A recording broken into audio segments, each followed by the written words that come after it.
We're doing things a little out of sequence today because we're so honored and excited to have a guest joining us from via Skype from Washington, Congressman Louie Gohmert. And I think we'll just bring him right on because he's so great and gracious to fit us in his schedule if we have him online.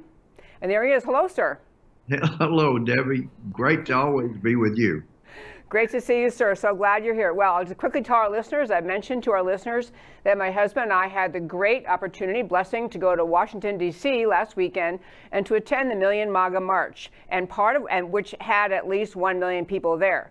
And as we made our way up in front of the United States, Supreme Court, with our back to the Senate building, there were various speakers, including Congressman Gohmert. And I wanted to follow up with him and ask him to join us today to talk about why he chose, among the many busy things he could be and should be doing, why he chose to come to that march this past Saturday and talk about the support for President Trump. It was really the Million MAGA March and the Stop the Steal March. I think they kind of merged. But, sir, you made comments. They were completely wonderful. And would you share with the listeners what you had to say that day, why you went there, what you wanted to talk about?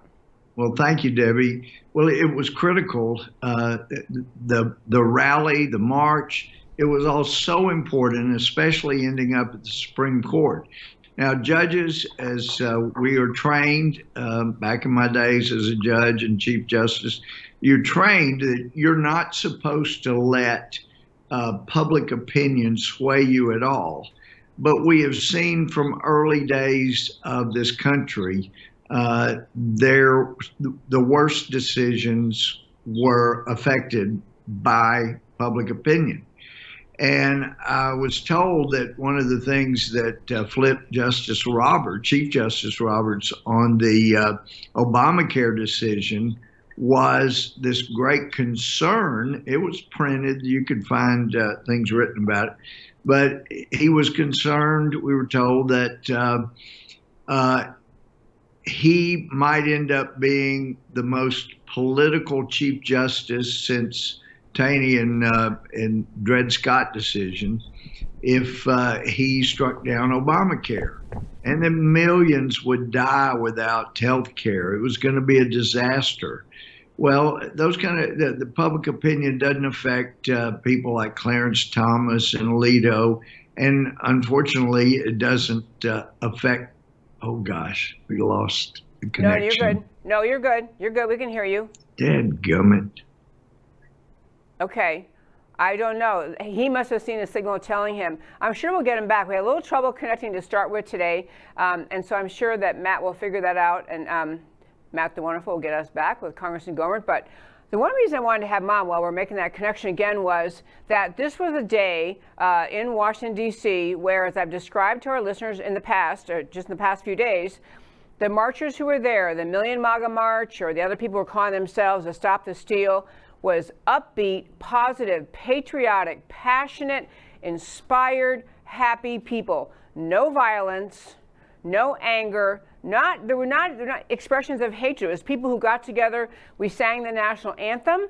We said the Pledge of Allegiance. There were numerous people who offered prayers for our country, and they weren't really prayers for please let President Trump be reelected.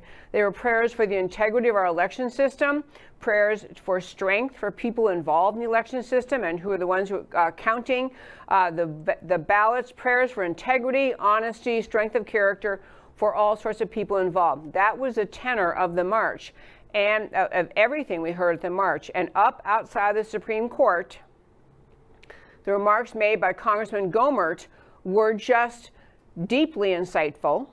They were mischaracterized by the media. There's one reason I wanted to have him on to talk to him about that. Mischaracterized by the media, painted as though they were comments that were somehow fomenting revolution or something of that bizarre and untrue nature. That isn't what he said at all. And I want to give him a chance to talk about it. People reported little snippets of things they hadn't heard or seen. And I want to give him a chance to talk about that. So while we're working, I'll just tell you a couple of things about Congressman Gohmert and about the march. Number one, Congressman Gohmert is, in his past, as you heard him alluding to a moment ago, he is a past judge. We have him back? Okay, we have him back. Hi, Congressman Gohmert. We have no sound. We have no sound, Matt. Sorry about that. Oh, please. There he is. Yeah. Go ahead. Okay. Can you hear me now? Yes. Okay. All right. Well, thank you. And thank you for giving me a chance to talk about what was said there. First of all, I thought it was important that people understand there are justices on the Supreme Court that are affected by public opinion. And I'm quite concerned that Chief Justice John Roberts is one of those. And I've said snidely before that maybe we need to send some hand cream because his fingers got to be chapped from licking his finger and sticking it up there to see which way the wind. But anyway, there's some great justices there, but they need to know this matters to us. And from what I understood, the Supreme Court was shocked when they saw the outrage of the American public over the Roe versus Wade decision, because the cocktail parties they attended, everybody was saying, well, of course a woman can do whatever she wants to what's in her own body. So it is important that people get out there and make sure their voices are heard and their desire and will done, so that the court doesn't think they can do things in a vacuum and not have material circumstances. Under no circumstances have I ever advocated violence whatsoever, but in trying to encourage the crowd, I pointed out that the American Revolution apparently was only supported by about 30% of the people, but I also mentioned the Egyptian peaceful uprising back in 2013, when supposedly the largest peaceful demonstration ever, or any kind of demonstration, when the Egyptian people went to the streets and demonstrated, and peacefully so, and there were 30 million of the 90 million people in Egypt that came out, and they changed the country because they did what an ordained Christian minister named Dr. Martin Luther King Jr. Advocated. We can do more through peaceful demonstration than any of the violence like Bill Ayers and Dorn got engaged in. So I was advocating peaceful demonstrations. And that is exactly the way we can affect America for the better.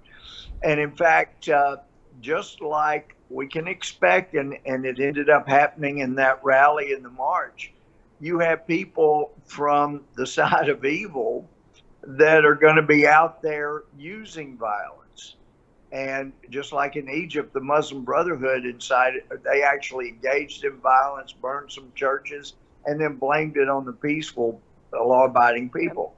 They did that at the rally, causing violence. And I love the fact that our people were so peaceful and law-abiding. Even some of the Washington, D.C. police were not doing as they should have.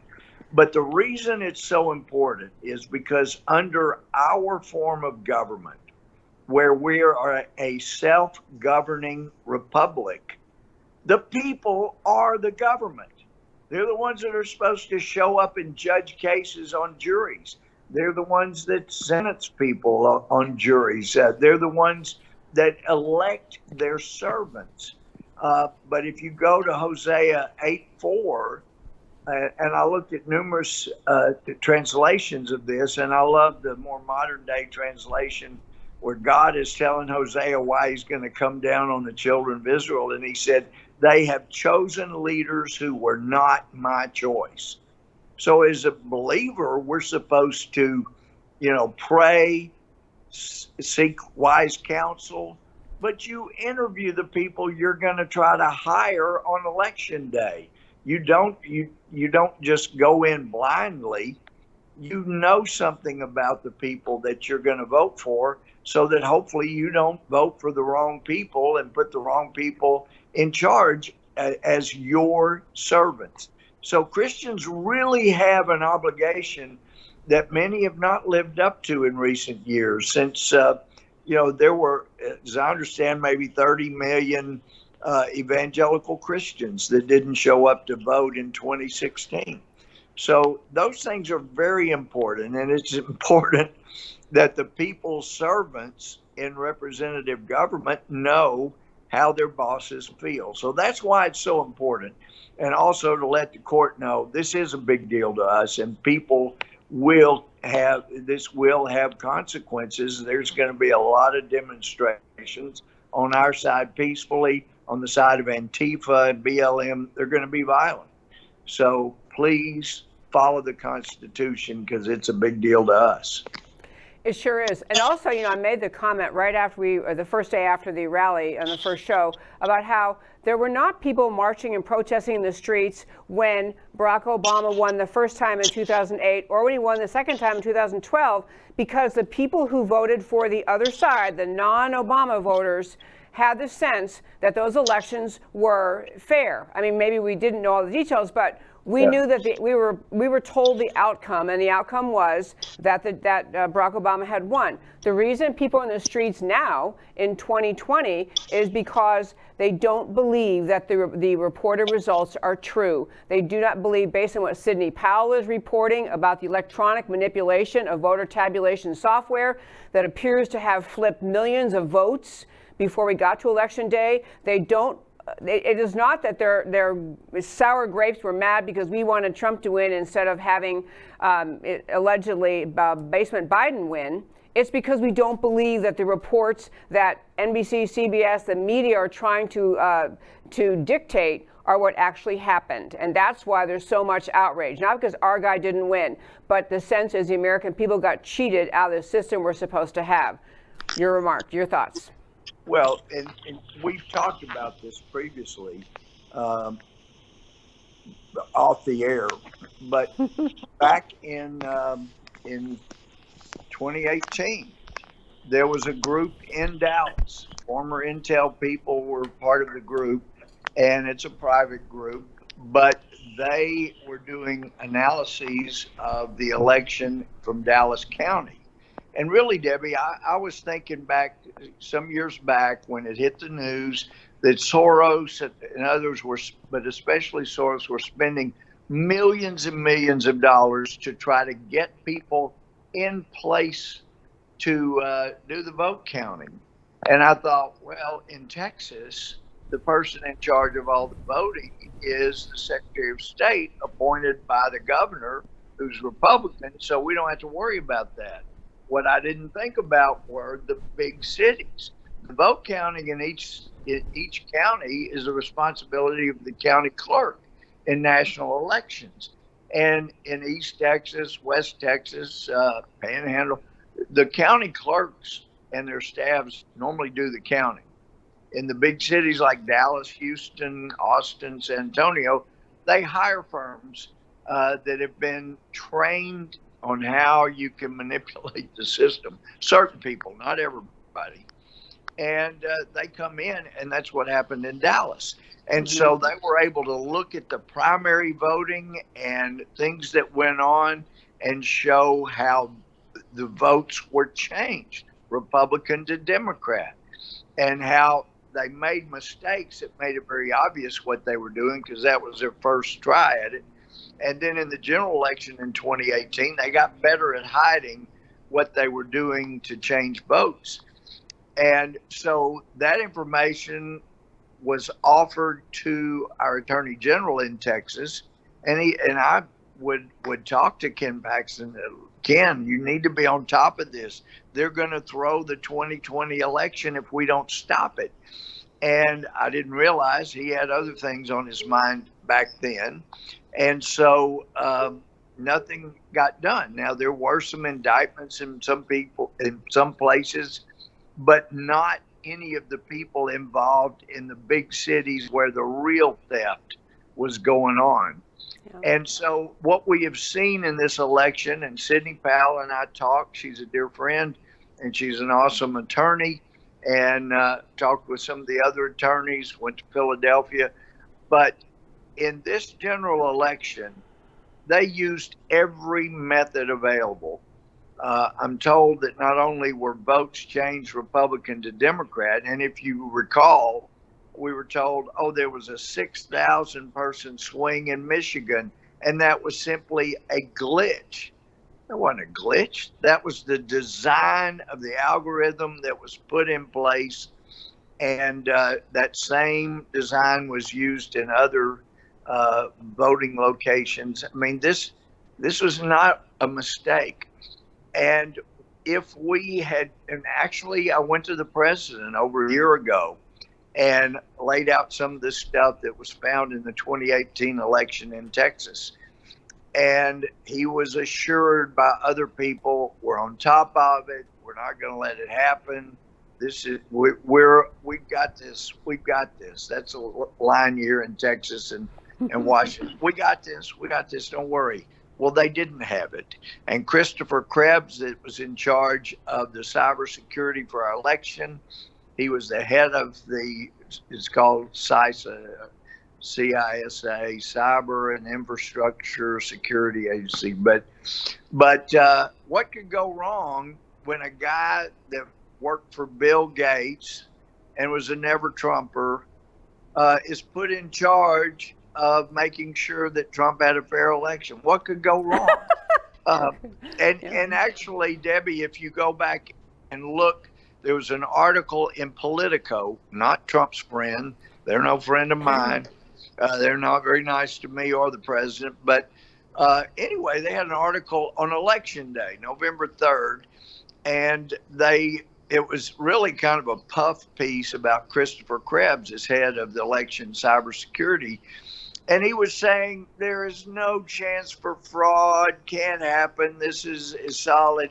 And he also in there wanted to thank his partners in Silicon Valley for making it such a vote of integrity. I mean, for heaven's sake, how many warning bells do you need to have go off to know we got trouble here? And but we knew that with all the the ballots that were mailed out, we knew that, like in California, there would be massive vote harvesting like there was in 2018, where people would go out and collect votes, whether they were voted from individuals or not, whether they were properly identified or identification, were they authorized to vote, or were they illegally in this country, had they already voted 4 times. All of these things are important, and they were safety valves that were not utilized. So they used every method, and I'm told that it appears they may have used also multipliers, where for every vote for Biden, it counted a little more than 1 vote. There were all kinds of things they've done. Now, there was testimony before the U.S. Senate back in 2017 by a lady that was one of the leaders in the cybersecurity of our elections. And she swore under oath to the senators that no voting equipment was ever hooked up to the internet. So there was no way for anybody to hack it. Well, that was a lie. And the story back January 10th was by NBC News, not a friend of this president, nor are they very kind to me, but they had 10 experts do an examination. They said at the time they examined, there were at least 35 or 36 of the voting systems that were online, and there could have been more before or after they did the check. So they are hooked up to the internet, and we know that SCYTL, SCYTL, the electronic system that aggregated the votes and provided to the media in real time what the votes were, those back in 2018 and 2019, they were going to the headquarters for SCYTL in Barcelona, Spain. But now their headquarters had been moved to Frankfurt. So they were going to Frankfurt, may have also gone to Barcelona.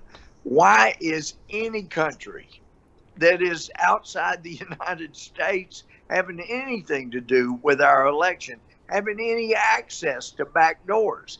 And as I understand, has it been explained to me by some former NSA people here that are working on all this, that there was a back door to the system, that could be utilized, and apparently was utilized, to go in and play with the numbers.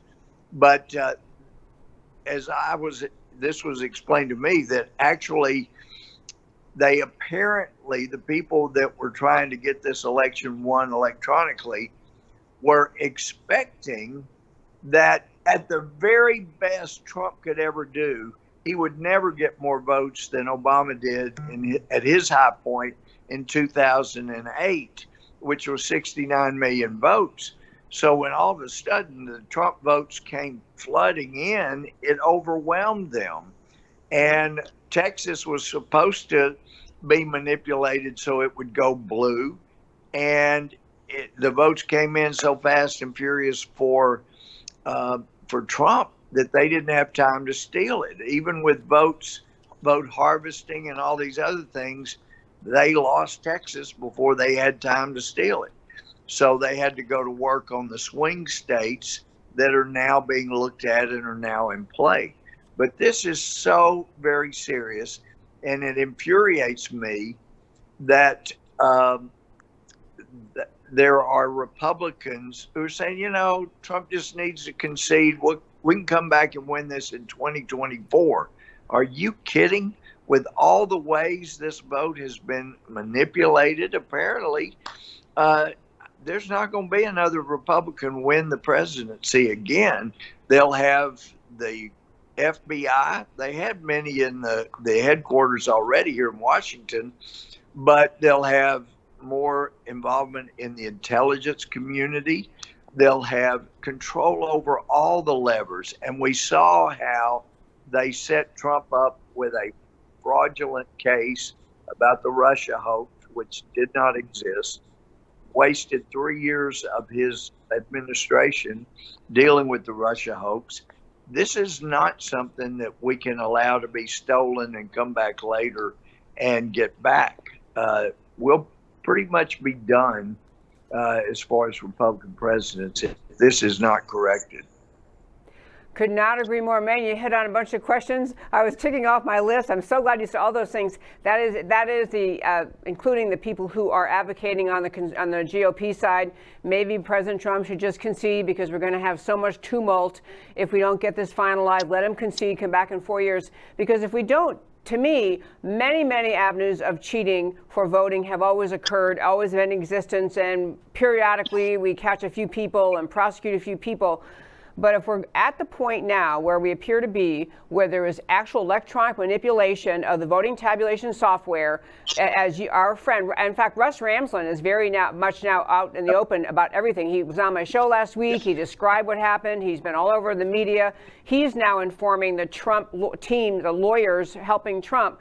So they do understand exactly what happened. If you can't correct this, if you can't uncover it, if you can't change every single thing that allowed cheating to occur, you really do have to give up America, because all that will ever happen is the leftists will manipulate every election and we'll have Democrat running and no potential for a Republican majority ever. It has to be corrected. Yeah, it will. And it already has moved us so far in the direction of being a third world socialist nation. Programs had been used in Venezuela to steal the vote for Chavez and then Maduro. So do people really think that that could not happen in the United States when people have lied? They've committed crimes to try to keep Trump from being elected and then to try to throw Trump out of office. You think they wouldn't commit crimes if they'll do all that to keep him from winning a second election? They were using every tool in their fraudulent bag.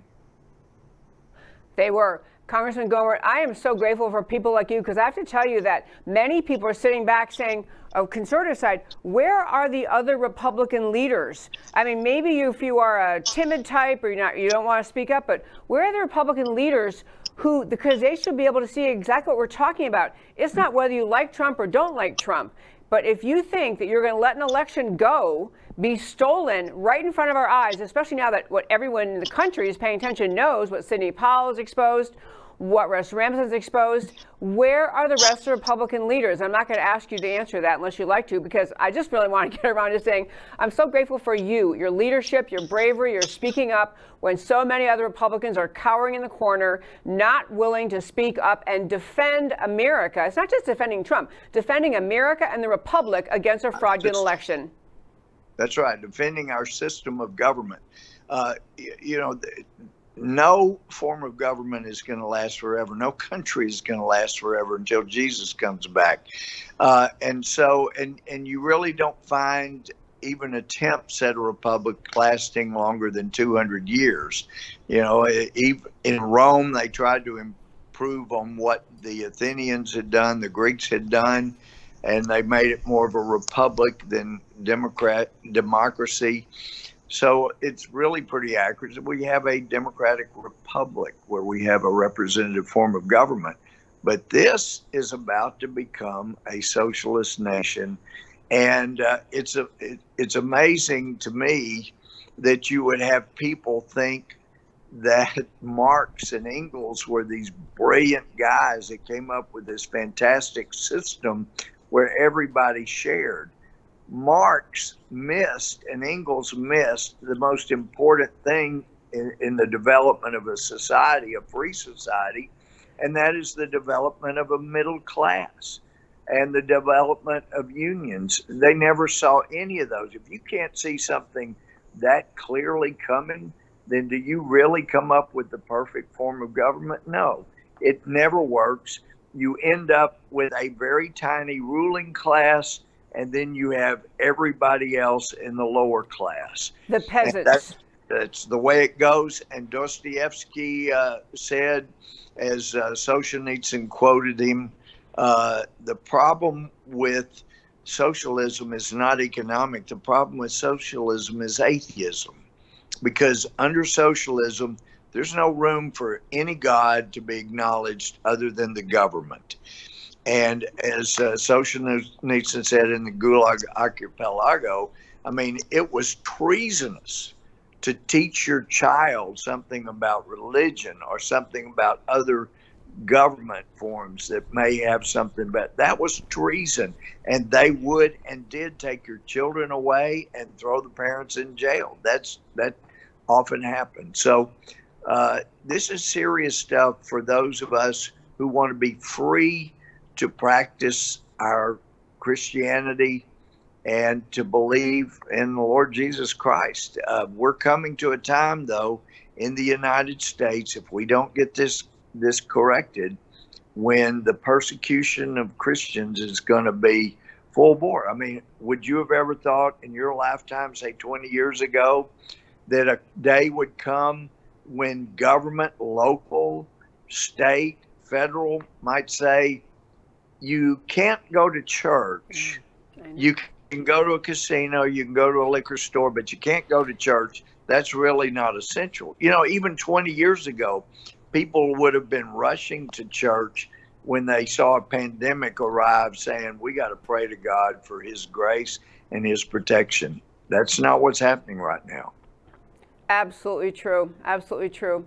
Again, I just can't commend you strongly enough for speaking up. These are just, I use the expression country changing so often, but this is truly has the potential, if this isn't corrected, to alter the course of America and the future of freedom for the rest of time. Is that serious an election? And that's serious an issue of, can we have our democratic republic with elections where laws are followed? Can we root out the evil? Can we bring out criminal prosecutions of those who engage in that? Or are we just going to surrender to the socialist, leftist mindset that is attempting to take over not just America, but a lot of the world?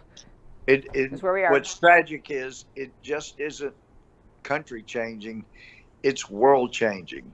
Yeah. It's in the news today that China's getting upset with Australia. They had worked an agreement out with Japan, a mutual agreement. And I had 3 Australians telling me, look, if you lose your freedom in America, they were here, you're not going to be able to come to Australia. China will take us over before you'll have a chance. And those in Western Europe that have scoffed at America, belittled America, look down their noses at America. If America loses our freedom, Western Europe will be taken over very quickly. And there's not going to be a safe island, as I hear. Well, I'll go find an island. There won't be a safe place to go if there's not a strong America standing up for freedom. And once we were to become, and I use that as not it's going to happen, but the future, I guess a future perfect tense, if it were to happen, then there's no freedom anywhere. So it is very important to the world. And we've heard from people, but you ask about more people not standing up. You saw the American people come to Washington and stand up. But let me tell you, just as we saw in the last couple of days in Michigan, you stand up over an election that the socialists think they have won, there are going to be consequences. And that's, there's a lot of fear that Antifa, BLM, the socialists have successfully conveyed to people. You're going to stand up against us. You need to be in fear because we're coming for you. We're going to dox you, get your address and your name out there, your family. Your family's going to be, we're going to be after them. It's a very dangerous time like we have never seen in America. That it is. Congressman Louie Gohmert, I cannot thank you enough. I know you have a lot in your agenda in Washington. Thank you so much for taking time to talk about why you went to the rally, talk about the seriousness of this battle over election 2020, about the consequences for the future of freedom in America and the world. I just can't thank you enough for all you do. We need to keep praying, but keep working both. Amen, sir. Congressman Gohmert, thank you so much. Great to see you. Okay, folks, that is one of the true hero leaders in Washington. There are a lot of people get elected to Washington, on the Republican side, on the conservative side, who can come home and speak to the crowd and say, whatever they're supposed to say that day about, yes, low tax and limited government, strong military, freedom, free markets, and they don't fight. We in America are facing the impending Marxist takeover of this country right in front of our faces. And we're going to go to talk about that next in just a moment. But that is what we are facing in America. And it is so radical, it is so extreme, it is so imminent. And yet you see most elected Republicans standing on the sidelines, kind of hoping maybe that this doesn't, or that somehow the alligator will eat them last, but they aren't going to get in the fight. They aren't going to stand up. Many patriots around this country are extremely grateful for Congressman Louie Gohmert for standing up for America, and for all those patriots who showed up at the Million MAGA March in Washington, and marches and rallies and boat rallies and parades around this country. They're standing up for America, and that is vitally needed at this time.